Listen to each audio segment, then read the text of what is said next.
Okay, good morning. Good morning sa tanan o karong adlaw no.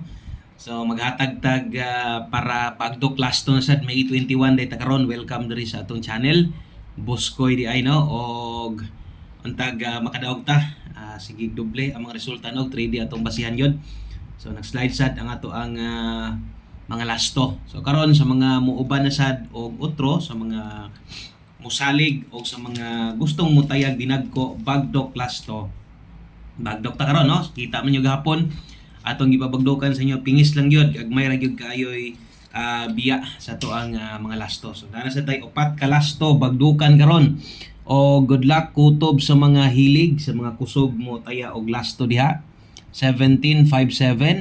So upat man so mo ra gyud gihapon ha all draw guides kay isa ra man gid maghatag diri kay gusto na to focus kaning lasto ha kung kusog gyud ka mo tayag lasto tibok adlaw gyud ni 2 PM 5 PM ug 9 PM draw ay biyahe kung kaya nimo bagdukan pa pagbalik sa 5 PM pwede gihapon. Okay, so upat ka kombinasyon, upat ka lasto 08 o ang kauban ani niya 16. Okay, so nata diya 16 57 17 og 08 target rumble no dako ag taya ang target rumble pwede ra ginagmay. Kalimot og subscribe, share.